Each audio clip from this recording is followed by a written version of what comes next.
시청자 여러분 안녕하십니까, 김만음입니다. 9월은 한반도 정세를 가늠할 분수령으로 주목받고 있습니다. 제3차 남북 정상회담, 북한의 구구절, 유엔 총회 등 중요한 일정이 기다리고 있는데요. 과연 교착 국면, 북미 대화의 돌파구를 만들고 새로운 국면으로 나아갈 수 있을지, 한층 무거워진 중재자, 촉진자, 또 당사자로서 우리 정부의 역할이 성공적으로 수행될지 관심입니다. 또한 본격 막을 올린 정기국회에서 한반도 평화체제 구축을 위한 여야 협력에도 관심이 모아지고 있습니다. 국회방송 연속기획대담 한반도 평화시대 어떻게 열어갈 것인가. 오늘은 여야 중진 의원들과 이 문제를 심도 있게 논의해 보겠습니다. 맞이 정말 감사합니다.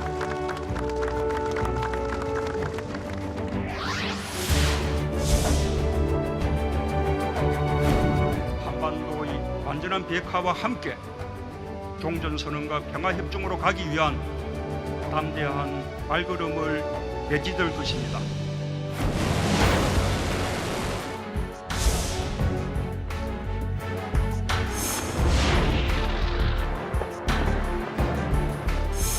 I have a fantastic relationship with Chairman Kim, as you probably know.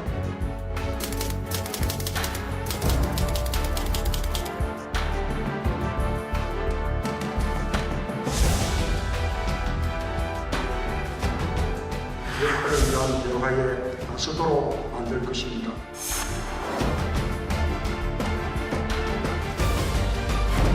북한과 미국 양 정상 간의 조기 이행에 관한 의지가 강하기 때문에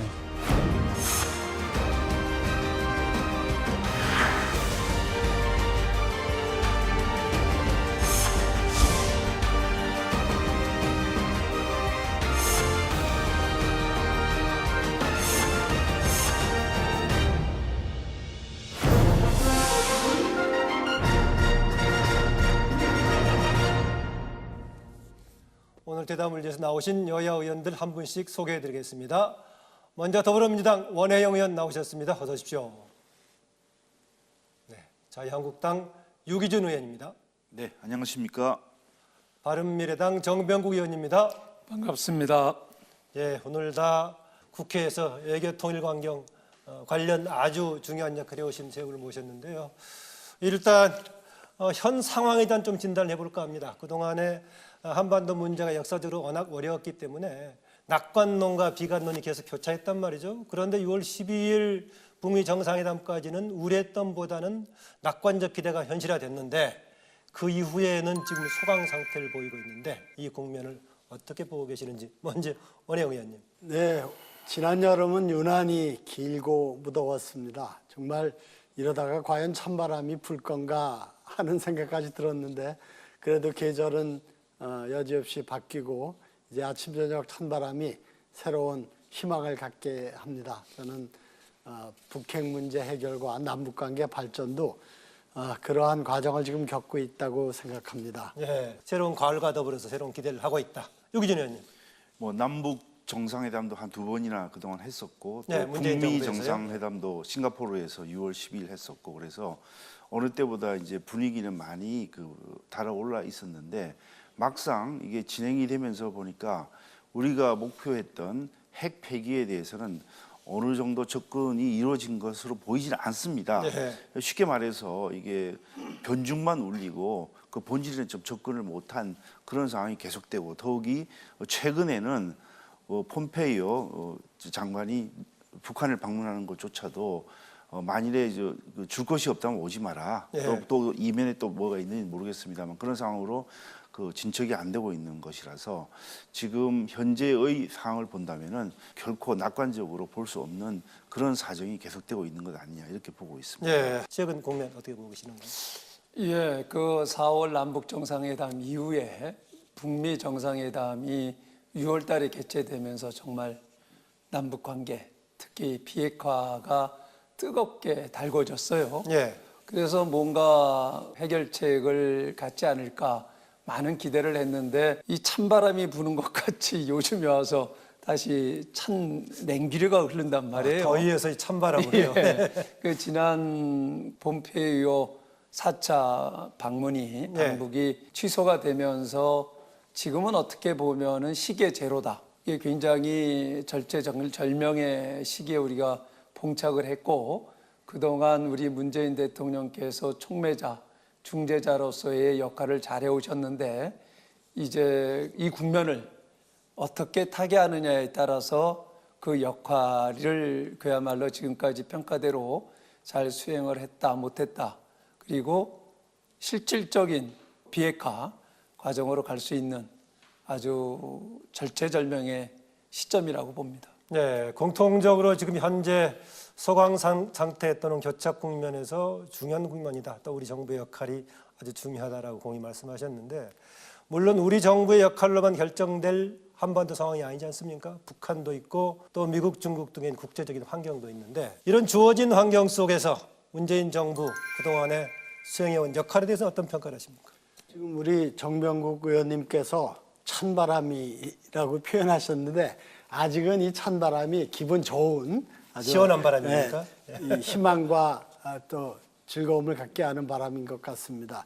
이 바람을 잘 유지하는 게 우리 정부, 특히 문재인 대통령의 역할인 것 같습니다. 예. 지난번 싱가포르 회담도 직전에 트럼프 대통령이 안 한다 그러면서 야, 이걸 어떻게 된 거냐 했는데, 어쨌든 문 대통령이 적극적인 중재를 해서 성사가 됐지 않습니까? 예. 이제 그런 점에서 우리 정부, 특히 문 대통령의 보다 적극적인 중재자 역할이 필요한 때가 아닌가, 그렇게 생각합니다. 그러한 적극적이고 잘 계획되고 잘 이렇게 한미 간에 조율된 노력이 정말 이 시원한 바람이 추석을 넘어서 결실의 계절로 불어가기를 희망을 합니다. 네, 이전에 북미 정상회담이 약간 삐그덕거릴 때 문재인 대통령의 2차 남북 정상회담 등을 통해서 문제를 풀어가는 데 중요한 기여를 했듯이, 이번에도 우리 대통령의 중요한 역할을 기대한다라고 지금 평가해 주셨습니다. 유기준 의원님.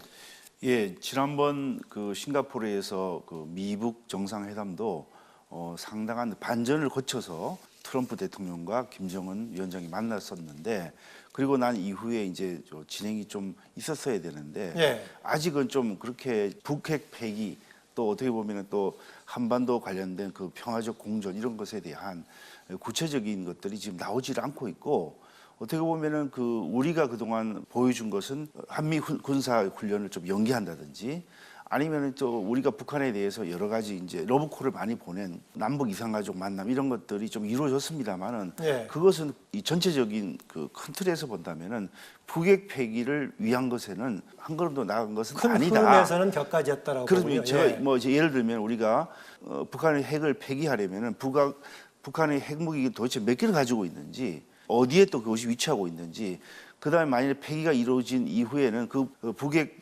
무기를 지금 어디로 반출할 것인지, 예, 그 과정에서 문재인 대통령의 역할에 대해서 어떻게 평가하는지. 그러니까 현재는 그런 것들에 대해서 이제 말이 나올 때가 됐습니다. 정상회담도 이제 이번에 한다면 이제 3차 회담이 되지 않겠습니까? 네. 그러면은 그 이야기는 진즉 나왔어야 마땅한데, 아직도 북한 핵이 어디에 있는지, 몇 개나 되는지, 또 북한 핵 과학자들은 나중에 이 끝나고 나면 어떻게 또 정리를 할 것인지, 그리고 지금 이번에 그 김영철이 보낸 그 서신에 보면은 네. 북한 핵 폐기를 위해서 핵을 해외로 반출하는 것도 지금 안 하겠다고 지금 하지 않습니까? 그래서 그 궁극적으로 우리가 정상회담을 통해서, 또는 이렇게 남북 간의 회담을 통해서 우리가 성취해야 될 그 목표에는 단 한 걸음도 나아가지 못하고 있는 그런 상황이기 때문에 현재는 평가할 만한 재료가 저는 없습니다. 예, 그래서 아까 제가 그 변죽만 울린다고 이렇게 이야기했는데, 이제는 그렇게 하지 말고 정말 본질적으로 좀 접근을 해서 북한 핵의 무기가 도대체 몇 개나 되는지, 그리고 만일에 폐기가 된 이후에는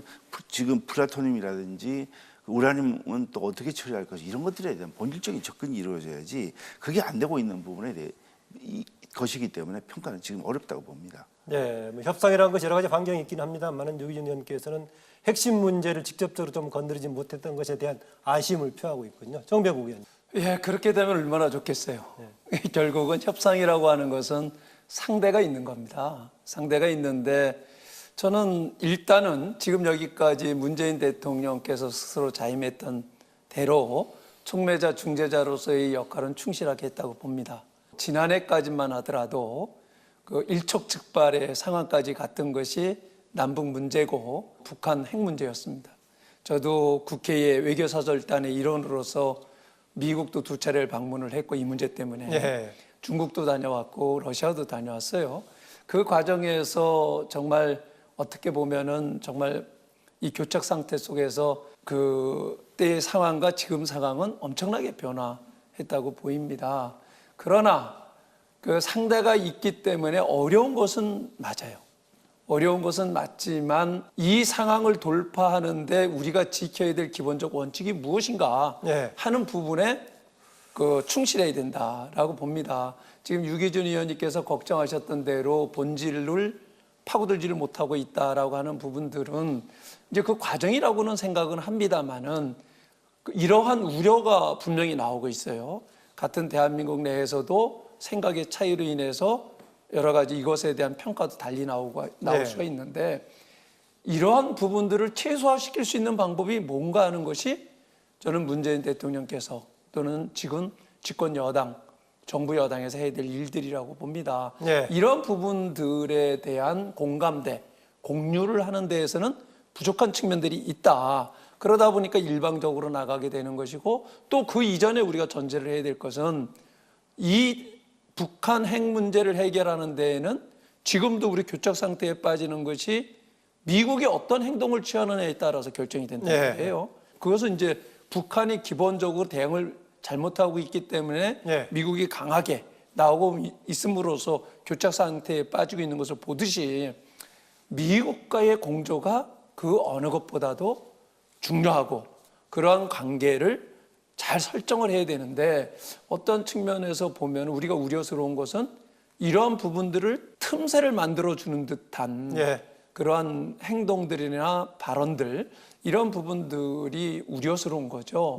그래서 저는 지금까지의 우리 문재인 대통령의 촉매자, 중재자로서의 역할은 잘 했다고 봐요. 70년 동안 완전히 적대적 관계에 있던 북미 간의 정상회담을 끌어냈다는 것 중요한데 이제부터 저는 더 중요하다고 보는 거예요. 그래서 우리 유기준 의원께서 걱정했듯이 격가지가 아니라 본질로 들어가기 위해서 우리가 지켜야 될 원칙이 무엇인가 하는 것을 다시 한번 점검해 볼 때다.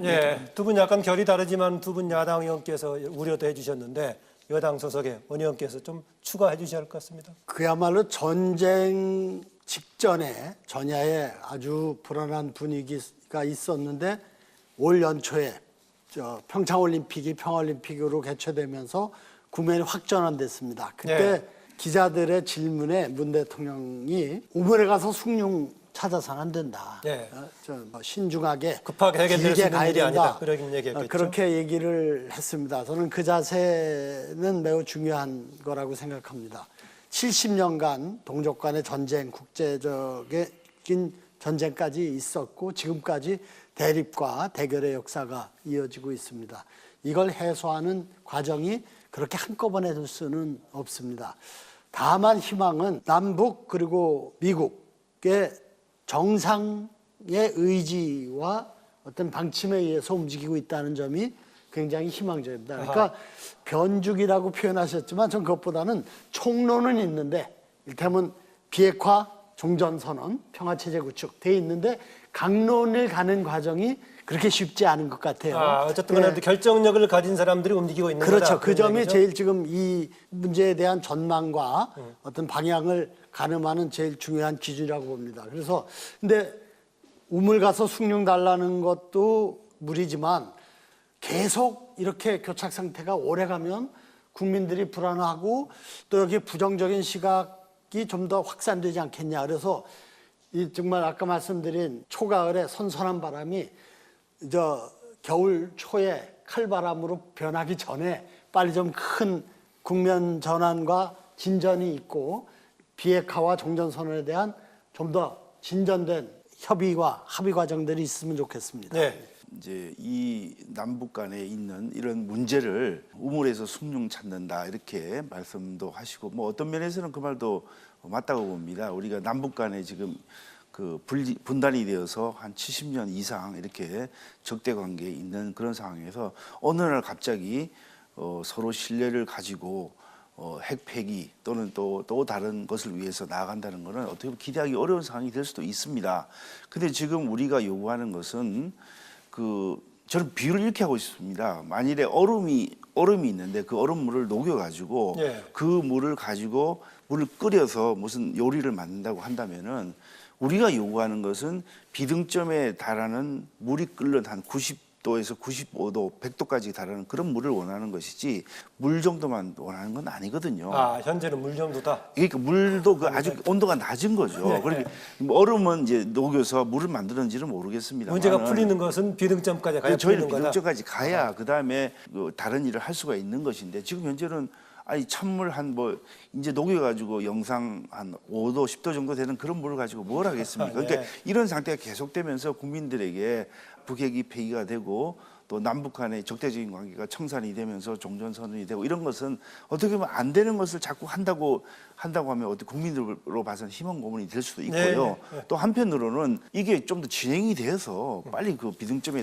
달하는 정도로 가야지 이 상태로 계속 둔다고 한다면은 오히려 처음에 있는 것보다는 못할 가능성도 있게 예, 그래서 제가 지금 비등점을 얘기하셔서 온도를 얘기해서 현재 국면을 세 분께서는 종합적으로 어느 단계의 국면으로 보느냐 초반에 그렇게 질문을 좀 제가 드렸던 거고요.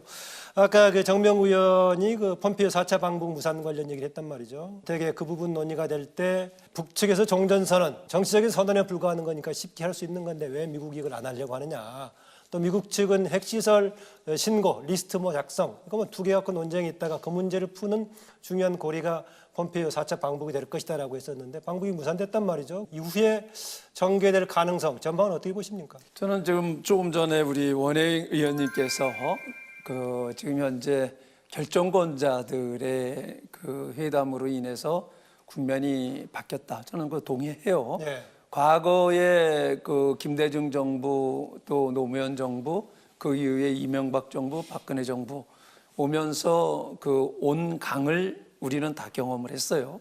그럼에도 불구하고 북한은 지속적으로 핵을 개발했고 미사일을 발사를 해왔던 거거든요.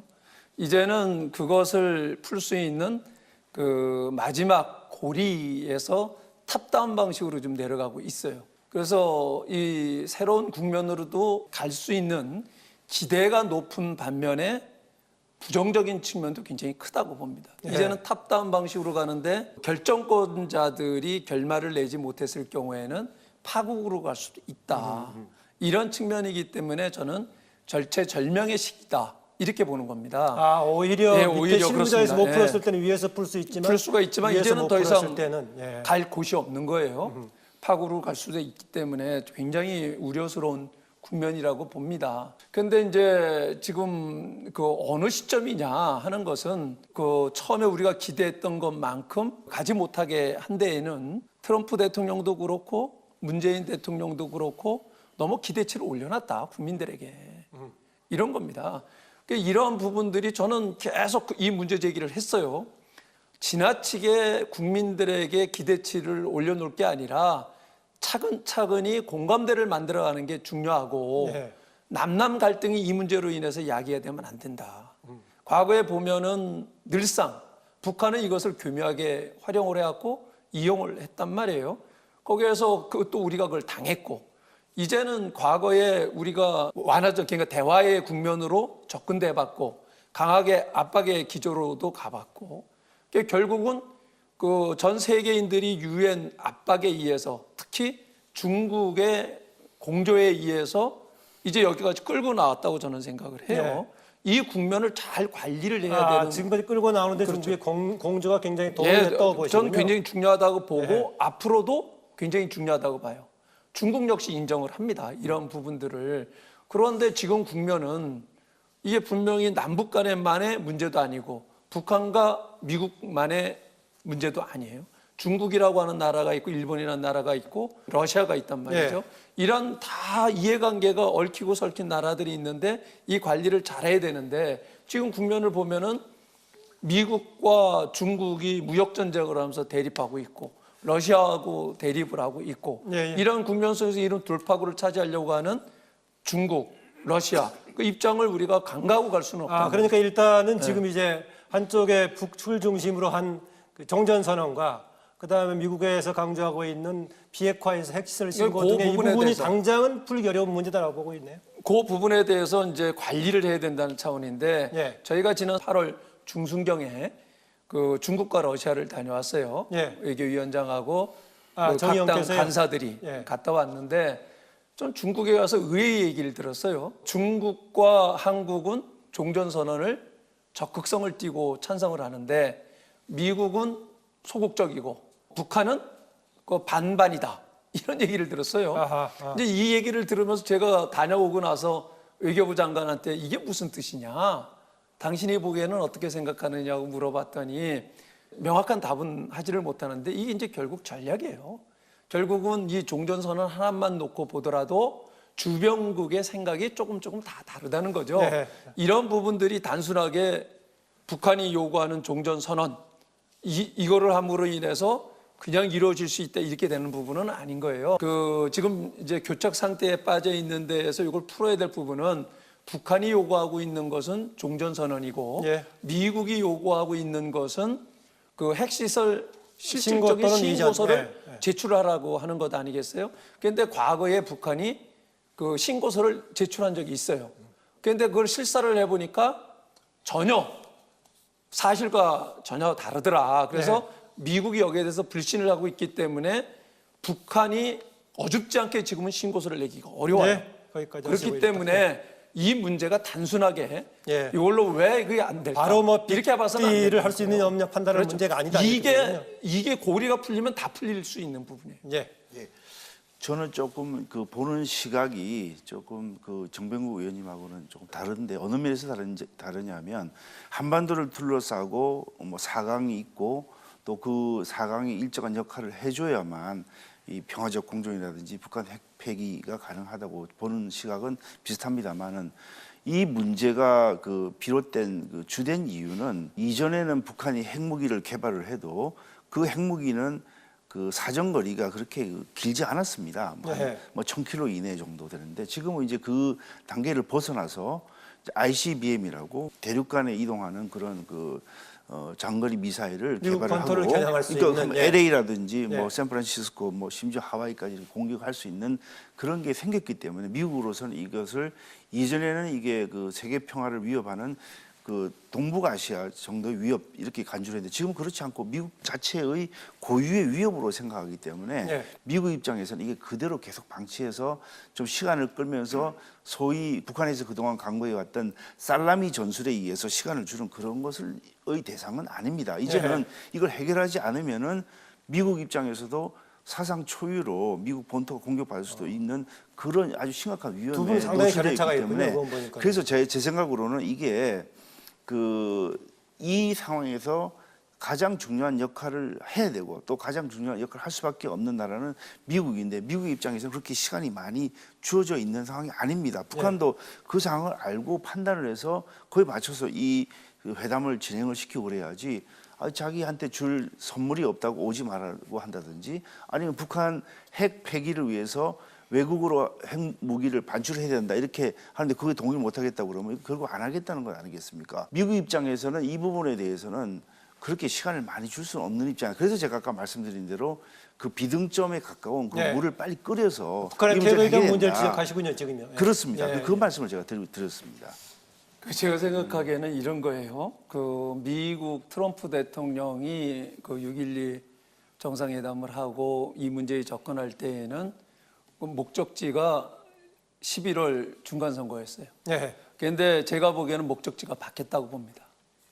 그것을 북한도 간파를 한 거예요. 그런 관점에서 오히려 시간은 미국에게 있고 그 북한이 조급해질 수밖에 없는 상황이다. 이렇게 보이는 거예요. 그래서 저는 이제 우려스러운 건 이런 거예요. 그 ICBM까지 개발을 했던 거기 때문에 미국이 혹여나 당장의 내 문제를 우선 먼저 해결하고 그 다음 완전한 비핵화는 다음 단계로 넘길 수도 있다. 이런 부분에 대해서 저는 우려를 오히려 갖고 뭐 일부 그런 싶어요. 해설도 있었죠. 아니, ICBM 문제만 실질적으로, 해결하고 네. 뭐 나머지 다 그런 된다. 조짐들이 있을 수도 있다. 예. 그렇기 때문에 다행스러운 거는 중간 선거가 1차 목적지였었는데 예. 트럼프 입장에서 보면 국내 경제적 상황이라든가 여러 가지 국면이 그거는 뭐 이 핵 문제가 아니더라도 예. 넘어갈 수가 있다. 이제 다음 대통령 선거까지 2년을 더 벌 수도 있다. 이런 국면에서 우리가 다시 봐야 된다. 예. 이렇게 봅니다. 초기 때만큼은 트럼프가 그렇게 이 문제를 최우선 순위에 두고 있지 않다라는 견해네요. 저는 좀 크게 한번 이 상황을 좀 보고 싶은데요. 제가 이해하기로는 세상의 이치, 사물의 이치를 가장 잘 설명하는 궁즉통이라는 예, 예. 논리라고 전 봅니다. 예.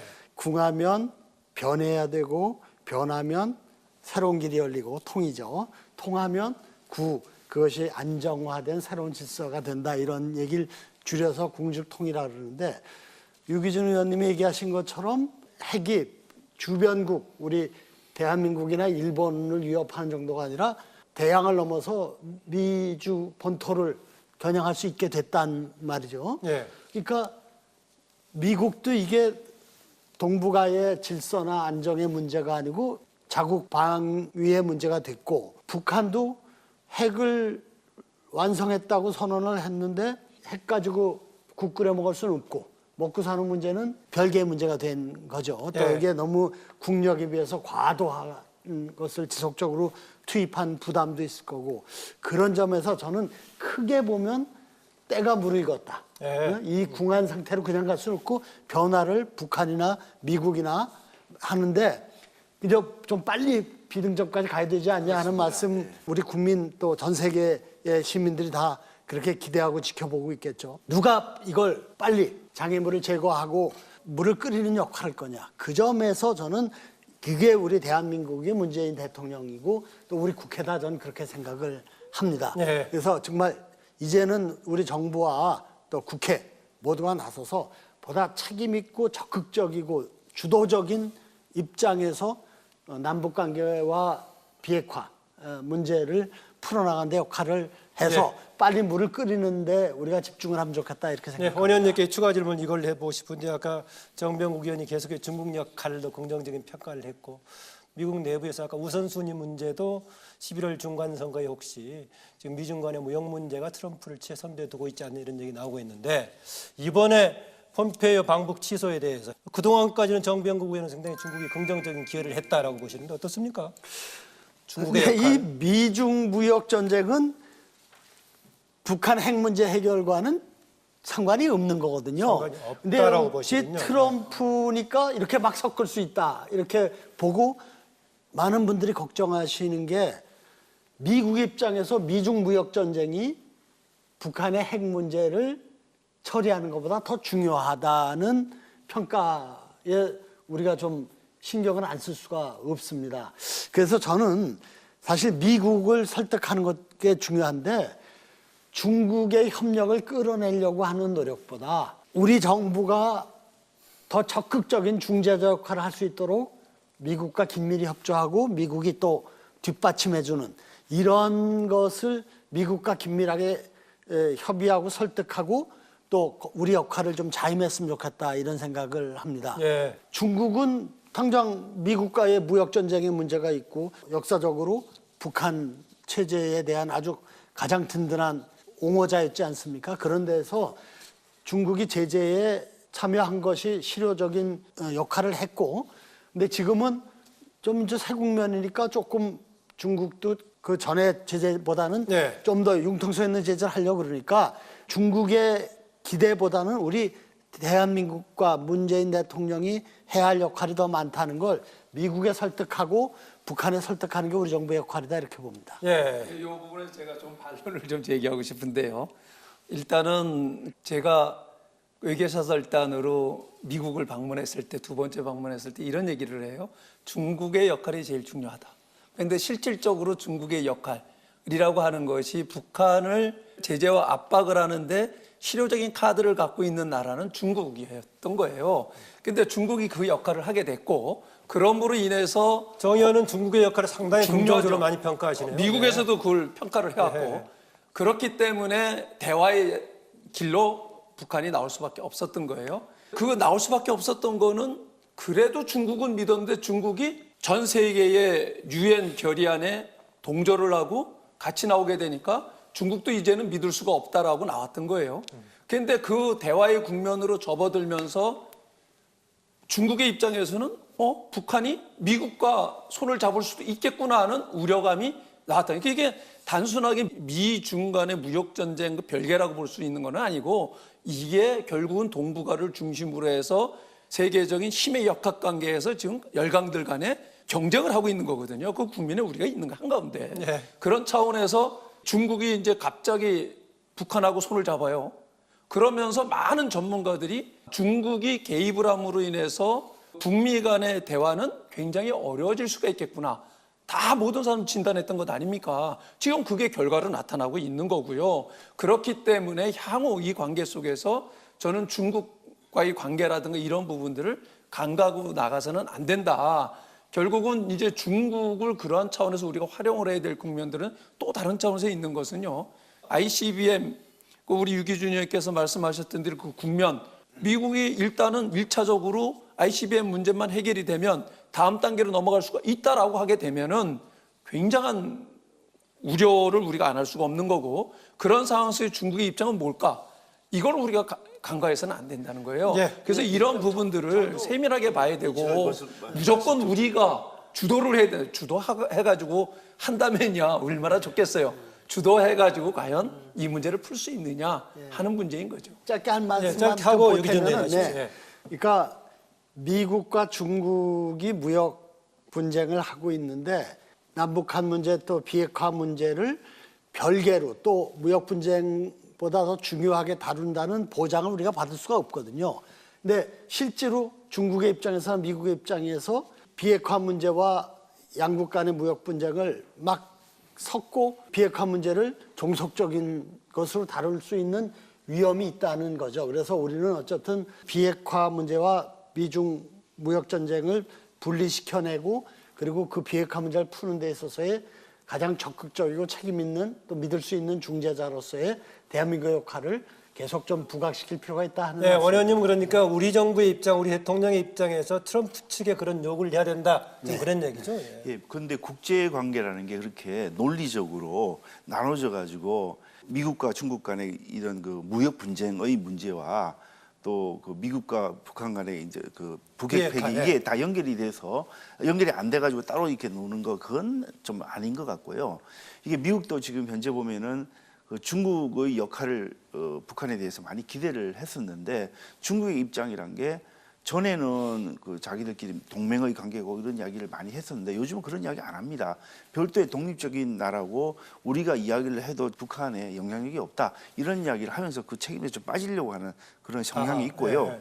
그리고 지금 그 미국에서는 미중 무역 분쟁을 좀 더 넘어서 가지고 뭐 서로 관세를 매기고 양국에 수입되는 물건의 가격을 높여가지고 그 물건을 수입 못하게 하는 그런 것을 더 넘어서 가지고 최근에는 그동안에 중국에 대해서 생각하지 않았던 소위 말해 그 환율 조작국도 우리가 생각을 해보겠다 이렇게까지 나가고 있거든요. 다른 차원의 갈등까지 네, 확산되고 그러니까 있다. 그 말은 뭐 논리적으로 말하면은 뭐 북핵 폐기 문제와 이 그 중국 간의 무역 분쟁 이게 그 분리가 돼야 맞지만은 그 미국 입장에서는 중국이 북한에 대해서 그렇게 할 수 있는 일이 이렇게 한정적이구나. 한편으로 환율 문제는 지금 처음 지금- 나온 게 아니라 이전에도 정정 중국의 환율 그러니까 그 전에 문제 이게 제기됐었죠. 그동안에 예. 유예를 시켜줬다.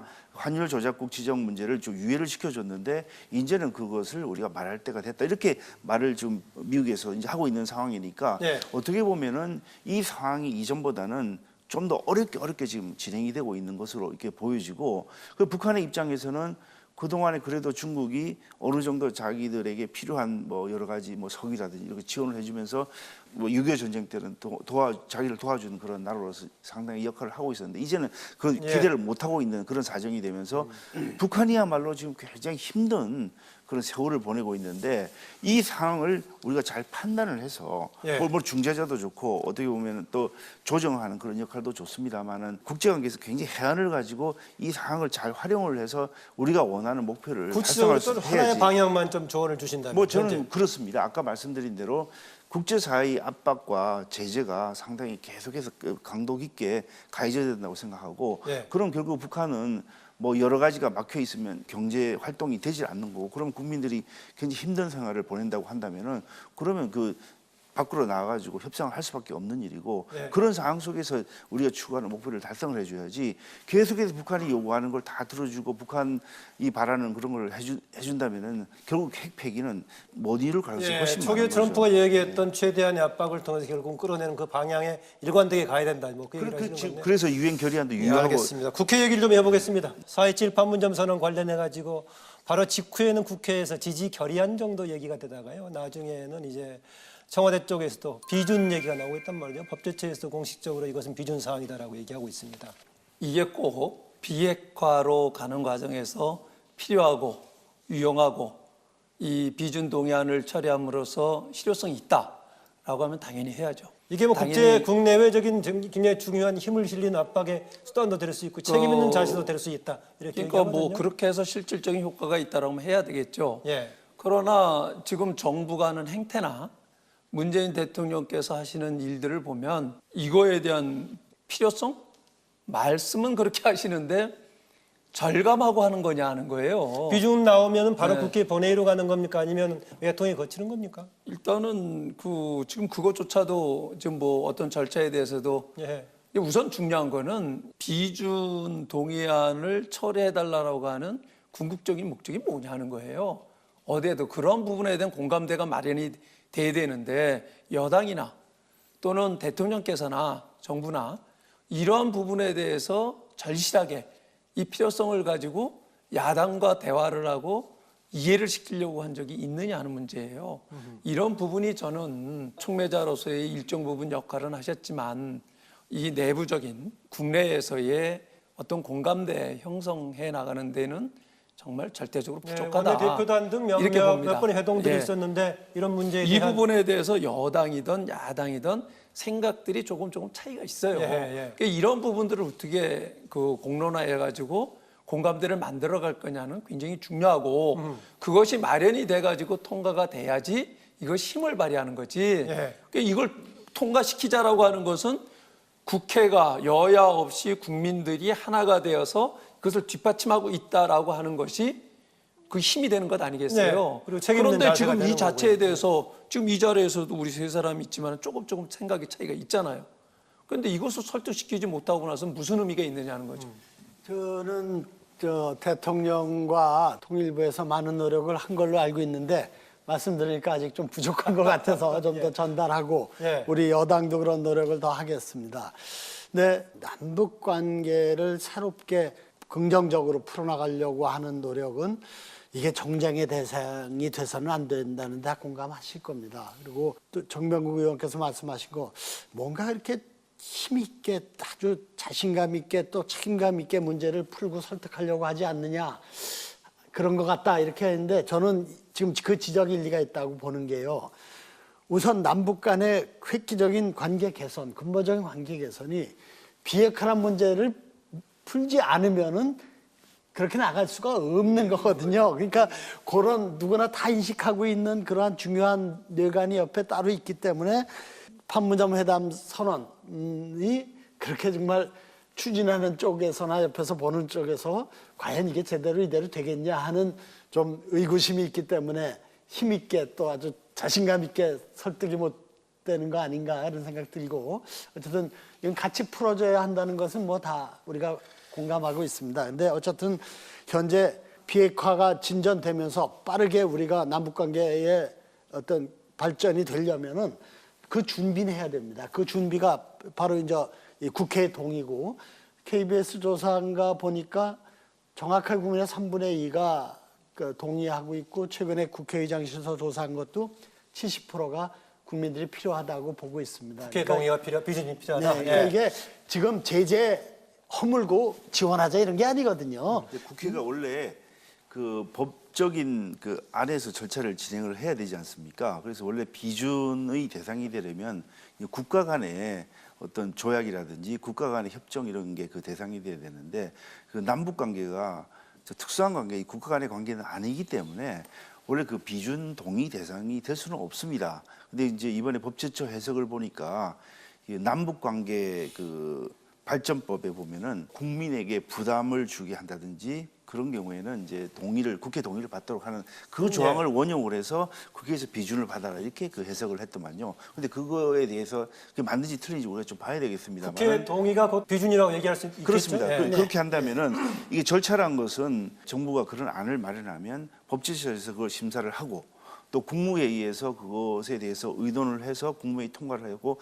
대통령이 사인을 하고 그다음에 그것을 이제 국회에 이송을 해서 국회에서 이제 담당 상임위에서 이제 그 다음부터 여야 간에 의논을 하고 이런 절차를 거쳐야 되는데 판문점 선언의 내용을 보면은 뭐 여러 가지 그 추상적인 내용들이 많이 들어 있고 장차 우리 국민들에게 부담이 될 수 있는 그런 예를 들면 도로 철도 사업 과 같은 이런 것들도 지금 들어가 있는 것으로 제가 알고 있는데 그렇다고 한다면 이게 그 남북 간의 그 관계가 좀 진전이 돼서 어느 정도 이제 신뢰도 회복이 되고 북핵 폐기를 위한 단계가 수위가 좀 높아지고 이런 정도에 간다면 이거 뭐 하는 거야 그렇게 어려울 것으로 보이질 않는데 이게 지금 한다면은 너무나 빨리 진행이 돼서 북한으로 하여금 이 상황을 오판하게 한다고 그러면은 이게 이 자체가 오히려 이 남북 관계의 발전이라든지 아니면은 그 아까 말씀드린 북핵 폐기 가는 데는 오히려 장애물로 작용할 가능성도 있다. 그런 말씀을 제가 드려야 될 것 같습니다. 비준을 요청하는 쪽에서는 오히려 지금 비준해 주는 것이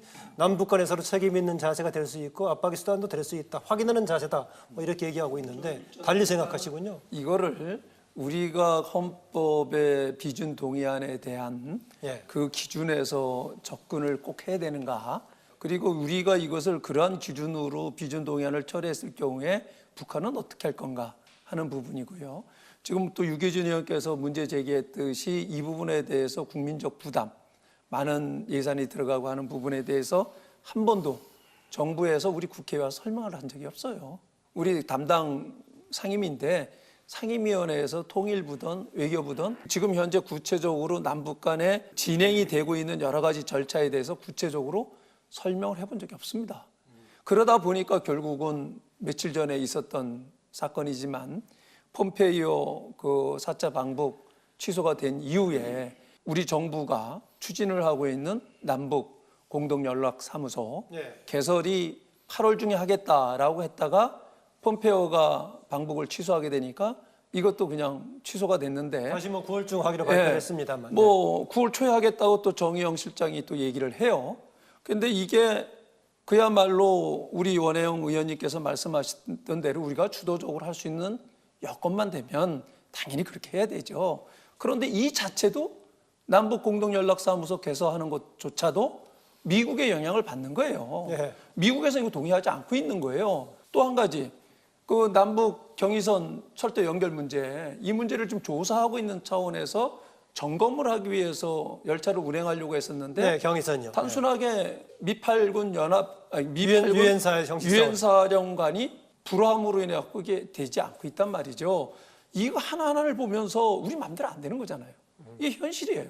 안타깝지만 근데 이러한 부분들을 자꾸만 간과하고 넘어가려고 하는 데에서 문제가 있고 비준 동의안도 마찬가지예요. 이 비준 동의안이 가결됨으로써 힘을 발휘할 수 있는 것은 전 국민이 여야 없이 전폭적으로 지지하고 있다는 것 아니겠어요? 그러려고 하면 야당을 설득해야죠. 문제의식을 가지고 이러이러한 우려점들을 제시한 사람들을 설득시켜가지고 이해를 시켜야 되는데 과연 원 의원님 생각해 보세요. 이런 노력하셨습니까? 그 점은 거듭 말씀드리지만 이게 비전의 문제고 지금 당장 예산만 국회에서 승인해주면 우리가 바로 사업하겠습니다. 이렇게 구체화되고 바로 실행할 수 있는 사업이 아니기 때문에 좀 설득력이 약했고 좀 더 직접적인 설득을 못한 게 아닌가 생각을 합니다. 어쨌든 비핵화의 문제 그리고 남북관계의 진전의 토대 위에서 남북 경제협력이 어떻게 될 건가에 대해서는 좀 그런 점에서 좀 더 책임 있고 구체적인 어떤 보고와 설명 또 조율을 좀 하도록 저도 좀 얘기는 전하겠습니다. 다만 남북 공동연락사무소 같은 거는 제재의 차원에서 다뤄야 된다는 입장이 있고 그거는 그렇게까지 볼 일은 아니다는 견해가 있지만 어쨌든 미국이 그러니까 명쾌하게 동의를 지금 못 해주고 있는 건 사실인 것 같아요. 근데 저는 우리는 그런 정도의 건강한 긴장관계는 감수하면서 미국과 이 문제를 풀어가야지 미국이 동의하는 것만 하고 하지 않는 거는 그냥 잘못될지 모르니까 하지 말자 이래 갖고는 당장- 적극적 중재자 역할이 좀 어렵지 않나 이렇게 생각합니다. 당장 그 원혜영 의원님도 여당으로서 이게 판점 선언을 국회에서 비준을 해야 되는지에 대해서 좀 확실히 좀 덜 돼 있는 것 같은 느낌을 좀 받았습니다. 예. 미래의 희망에 대한 국민적인 동의죠. 지금 뭐 분명히 비핵화에 대한 진전된 조치 없이 뭐 어떻게 저 철도 연결 사업 조사도 못하는 판인데 그게 현실이죠. 네, 그러니까 그렇습니다. 뭐 우리가 지금 다뤄야 될 사안들이 좀 몇 개 있어서요. 짧게 좀 짚고 좀 넘어가겠습니다. 지금 그 남북 경협이라든가 협력 사업 얘기를 했었는데 지금 강경화 장관은 계속해서 일반적인 유엔 제재라든가 미국의 제재 조금 예외로 할 수 있는 조항을 잘 활용하든가 아니면 또 예외를 조금 줘야 된다라고 얘기하고 있는데 그 입장은 뭐냐면은 남북 관계는 남북 관계대로 진전이 돼야 되고 경우에 따라서는 남북 관계의 진전이 비핵화 전반을 촉진시키는 요인도 될 수 있다라는 견해도 있는데 유진 의원님은 그보다는 비핵화에 대한 원칙적인 것을 먼저 해야 된다 그런 견해십니까? 아니면은 남북 협력 사업은 뭐 새로운 동력으로 추진할 수 있다라고 보십니까? 남북 협력 사업을 우리가 하겠다는 의지를 가지고 전 추진하는 것도 맞다고 봅니다만은 네. 현재 우리가 원한다고 해서 할 수 있는 일이 그렇게 한정이 되어 있습니다. 당장 그 유엔 그 안보리 결의에 따라서 소조를 맞춰가야 된다. 예, 북한에 그 지원하는 것을 지금 못하게 하지 않습니까? 네. 당장 그 남북 공동연락사무소도 뭐 우리는 아니라고 하지만은 네. 거기 조촉될 가능성이 있다고 지금 지적이 나왔었고 네. 철도 시험 사업을 하기 위해서 북한에 뭐 경유를 좀 싣고 가보려고 이렇게 하지만 그것도 유엔사에 막혀서 못하는 이런 것들이 결국은 우리가 의지를 갖고 있다 하더라도 전체적인 큰 틀에서 본다면은 이것은 국제사회와 공조를 현실적으로 하면서 그렇다. 해야 되는 상황이라서 네, 굉장히 어떻게 어려운 상황에 와 있습니다. 저는 이렇게 봐요. 이 남북 경협이라든지 남북 교류라든지 이런 부분들이 비핵화로 가는 데에 도움이 된다. 네. 해야죠. 당연히 해야죠. 그런데 실질적으로 비핵화로 가는 과정 속에서 가장 강한 지렛대는 강한 국제공조 속에서의 제재였던 거예요. 네. 그런데 상대인 북한이 이거에 대해서 반응하지 않고 있는데 우리가 일방적으로 해서 네. 자칫 잘못 국제사회에 시그널을 좀 이 제재에 어떤 틈이 생기거나 한미 공조에 틈이 생기는 이런 시그널을 줄까 경우에 우려를 따라서 하는 거죠. 모순적인 전략이 되어버릴 수 그렇죠. 있다라고 그렇기 보고요. 때문에 이러한 부분들은 국제 간의 역학관계도 잘 고려를 하고 한미 간의 공조에서 전략적 차원에서 하는 것은 저는 의미가 있다고 보고 예, 예. 또 그렇게 해야 된다고 봐요. 네, 원 의원님. 제재와 압박이 북한의 태도 변화를 끌어냈다라는데 대부분이 동의하고 있어요. 네. 그런데 그 왜 제재와 압박을 했냐? 북한의 태도 변화를 끌어내기 위해서 대화와 협상의 장으로 끌어내기 위해서 했고 북한이 그렇게 하고 있는 거거든요. 북한의 태도 변화를 유도하기 위한 제재와 압박이 행동의 모든 것이었던 때와 그 압박의 결과와 또 여러 가지 내외 요인으로 북한이 비핵화를 선언하고 대화의 장으로 나섰는데 똑같이 제 압박을 한다. 네. 그렇게 하는 것은 좀 달라야 되지 않느냐. 그렇기 때문에 실질적으로 예외 규정을 뒀고 실질적으로 경협이라든가 교류하는 데에서 틈을 주고 있지 않습니까? 네. 그런데 이제 저희가 우려하고 있는 것은 국민들 우려하는 사람들이 이런 거예요. 이러한 부분들이 지나치게 과속을 해서 다른 시그널을 다른 나라들한테 주어가지고 예. 이 국제공조가 깨질까 이런 우려가 예를 있기 때문에 활용할 수 있다고 하더라도 당연히 네. 그걸 네. 활용해야죠. 저도 예. 정명국 의원님하고 생각이 이 부분에서는 일치하는데요. 제가 이제 한국당에 현재 그 북한산 석탄 도입 의혹 특별 대책위원장을 맡고 있는데, 아니 우리가 지난번에 이거 처음에 시작할 때 북한산 석탄이 과연 들어왔는지 이렇게 의혹을 제기를 하고 그랬는데 그 사이에 밝혀져 가지고 북한산 석탄을 6번이나 지금 싣고 왔고 또 북한 선처를 또 가져왔고 이게 밝혀졌지 않습니까? 그러면 국제사회에서 볼 때 한국은 어떻게 유엔 결의에 있고 또 당사자국인데 어떻게 그것을 그렇게 북한 석탄을 도입해 가지고 그것을 가지고 활용을 하느냐 이렇게 하면서 당장 우리한테 쏟아진 비난이 훨씬 많지 않습니까? 그런데 네. 그 현재 상황에서 우리가 지금 벗어나지를 못하고 그 유엔 결의에 따라서 북한에 대해서는 제재를 해야 되는 그런 상황에 와 있는 건 맞거든요. 이게 네. 극적인 변화가 있어서 뭐 어떤 종전선언이라든지 이런 게 맞춰지면 거기에 맞춰서 또 유엔에서 또 다른 결의를 해서 해제를 할 수 있는 상황이지만 자꾸 우리만 그 틀에서 벗어나서 독자적으로 뭘 하겠다고 이렇게 한다면 그것은 오히려 역풍을 맞고 정명 의원님 말씀하신 대로 우리의 협상력이라든지 우리의 위치가 오히려 더 아래로 가는 그런 네. 상황이 될 수도 있습니다. 그러니까 제재에 대한 국제 공조, 우리도 당연히 거기에 동참을 하고 있는 입장입니다.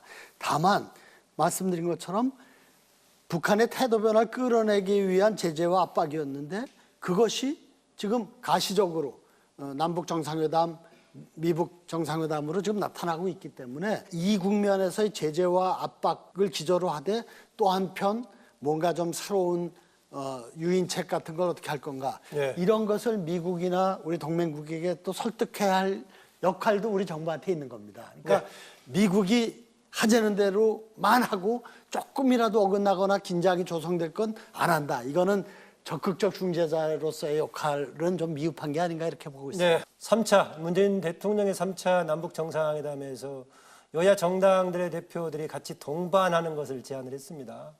이해찬 신임 여당 대표가 문재인 대통령께 질문을 했을 때도 뭐 할 수 있는 방안을 지금 모색 중이다라고 했었는데 동행 제안 이건 어떻게 보십니까?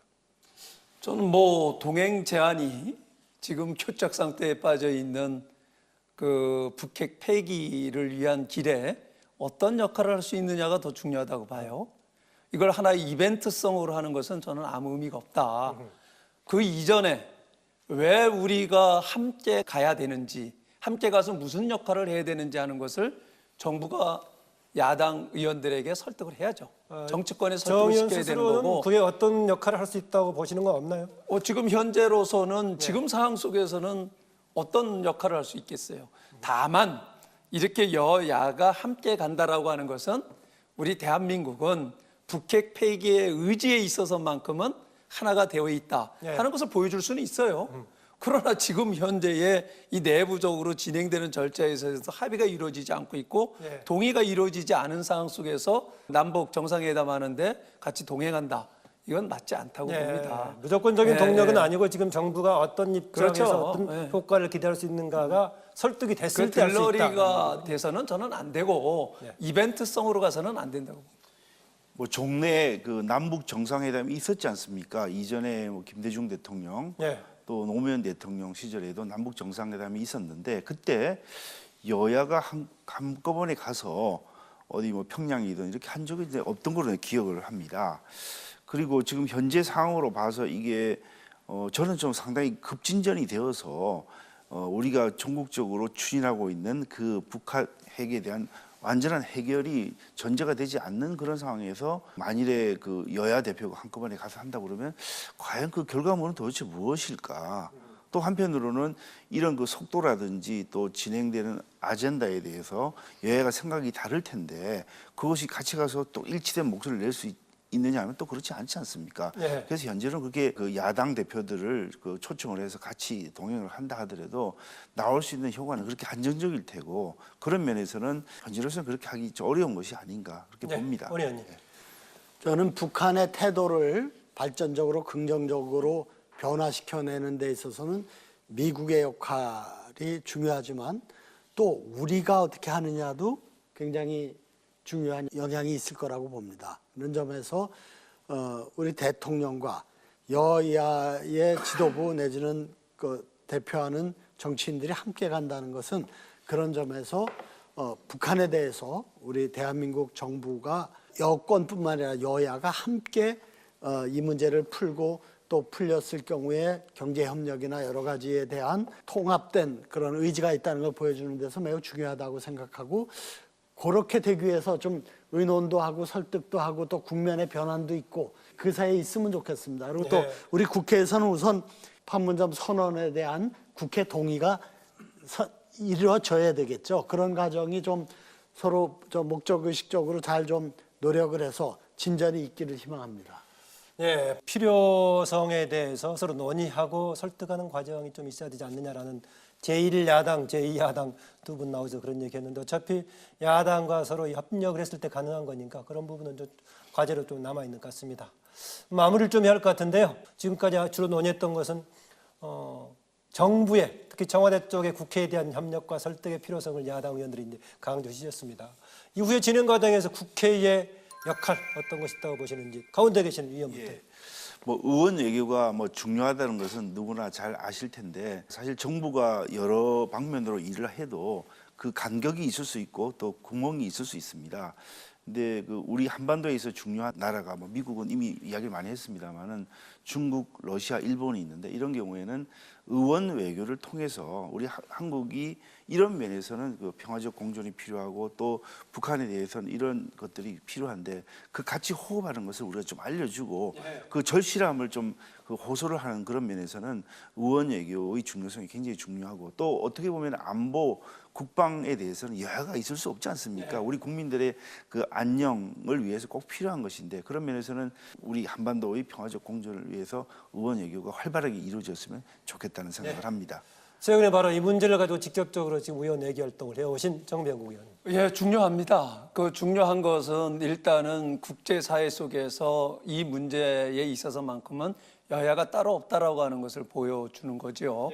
그렇기 때문에 판문점 선언문에 대한 국회 비준 동의안 요구도 있는 건데 그런 궁극적인 목적이 어디에 있는가에 대해서 정부 여당은 명확하게 야당을 설득시키고 이해를 시킬 필요성이 있고 또 야당도 과거의 그 냉전 시대의 논리로 그냥 무조건적으로 이것을 정치적 이해관계만 가지고 접근할 부분은 아니다 이렇게 봅니다. 그래서 일단은 의원 외교를 하기 이전에 우리가 공감대 만들 수 있는 부분은 우선 우리가 여야 간에 만들어 놓고 그걸 전제로 해가지고 국회 비준 동의안이든 의원 외교 활동도 해야 된다 이렇게 봅니다. 그야말로 우리 한반도를 둘러싸고 대한민국의 운명을 가름할 수 있는 절체절명의 시기라고 봅니다.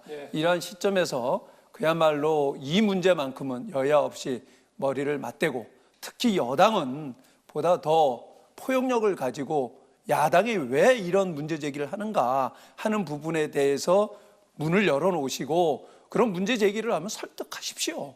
왜 못합니까? 또 더 필요하다라고 하면 대통령께서 직접 처음에 취임하실 때에 야당 대표실 방문하셨듯이 방문하세요. 방문하셔갖고 설득 왜 못 시킵니까? 자꾸만 청와대에 뭐 당정청까지 모아가지고 백날 같이 진영 돌림만 가지고 한다라고 하면 이 문제가 해결이 되겠어요? 뭐 우리 청와대에 여당 의원들이 모인 것도 1년 만에 처음이고요. 그러니까 자주 모이지 않습니다. 그러니까 그런 노력을 그런 경우가 보다 더 몇 배 더 야당과의 대화하고 저 힘을 모으는데 좀 노력을 하도록 저도 말씀을 드리고 노력을 하겠습니다. 근데 지금 두 분 의원님도 말씀드리니까 참 우리 국회 역할이 중요하구나 하는 게 다시 좀 확인이 됩니다. 국민의 대표기관으로서 국회가 이 남북 관계를 전면적으로 새롭게 발전적으로 만드는데 역할을 해야겠다는 책임감을 가지고 다양한 외교 활동을 통해서 남북 교류 협력에 대한 기본적인 설계가 정말 가장 효율적으로 또 국민의 뜻에 맞게 설계되어 있는지도 예산을 통해서 잘 살펴보도록 그렇게 노력을 하겠습니다. 네, 북미 간에 형성된 난기를 걷어내고 새로운 접점을 찾는 9월이 되길 기대합니다. 또한 한반도 평화체제 구축에 있어서 국회 역할과 여야의 초당적인 협력을 기대하면서 오늘 고견 주신 세 분 감사드리고요. 함께해 주신 시청자 여러분 고맙습니다. 안녕히 계십시오.